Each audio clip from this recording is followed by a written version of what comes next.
The name Karan Johar is synonymous with prestige, elegance, versatility and success. ये मेरे शब्द नहीं है. These are the words from the About Us section of Dharma Productions website. Synonymity with success is something you can associate Karan Johar with, but today we are going to talk about his failure, quite possibly his biggest one so far. And no, it's not Brahmastra.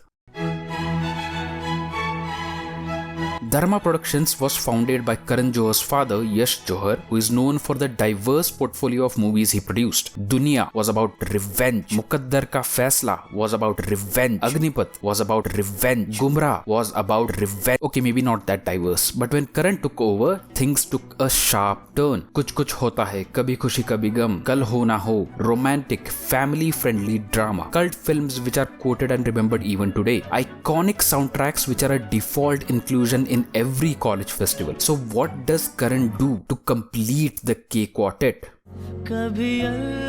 Kaal. He made Kaal. Karan Johar was quite skeptical about producing the movie. Making a film called Kaal, and I was like, maybe we should make it, and I remember Shah Rukh called me and said, actually, it's a smaller film, you should make it. But nonetheless, he took a risk. Now, I loved Kaal when I watched it as a kid. It had a novel concept, nature taking revenge against human exploitation. It deviates from the traditional horror formula, and nostalgia-tinted glasses make many people remember it fondly. But from a contemporary point of view, the movie is just dull. The scares aren't effective, the twist is too predictable. It was neither financially successful nor memorable compared to his previous three outings. Now what? Back to romantic dramas. Yes, Karan experimented, but from within the comforts of a safe space. Dharma's strength lies in romantic and family dramas in general, but every once in a while they'll try and branch out.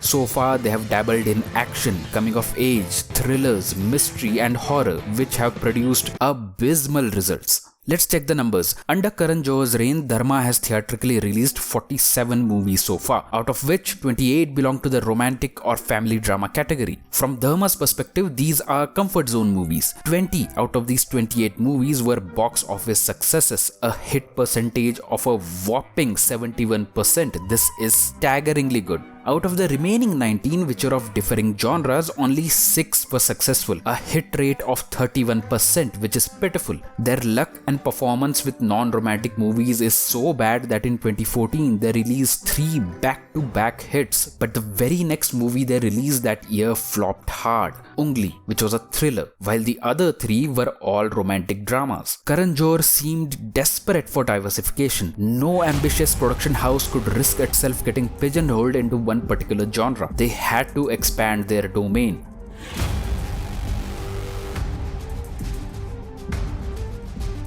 Enter Ayan Mukherjee.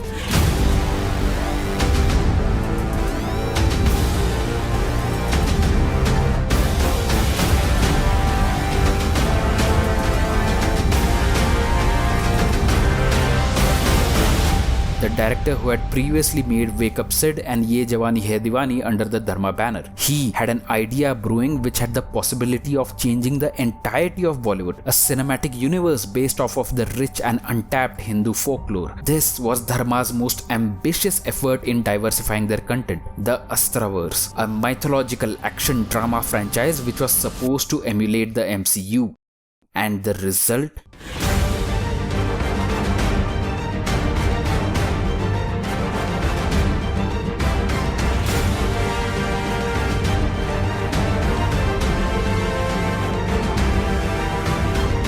It's alright, Brahmastra fell into the same pitfall as Ravan, form without function. But this isn't a discussion about the quality of the film, it's about the money it made.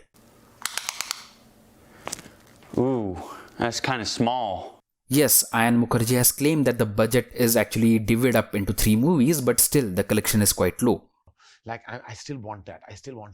I want that Bahubali number, that 500 crores. I want that film. I want to wake up to those big numbers. That's still such a drive. Karan Johar likes big numbers. This was supposed to be his and Ayan's magnum opus. It was supposed to break the box office, revitalize the industry after the pandemic, and most importantly, elevate Dharma to a production powerhouse by launching an original IP way outside of its comfort zone. Yes, Brahmastra 2 has been confirmed, but is there really any buzz surrounding the first movie? Nobody is eagerly waiting for the second part. But the woes don't stop there. Out of Dharma's last 5 movies, only one performed well. Guess which genre it is?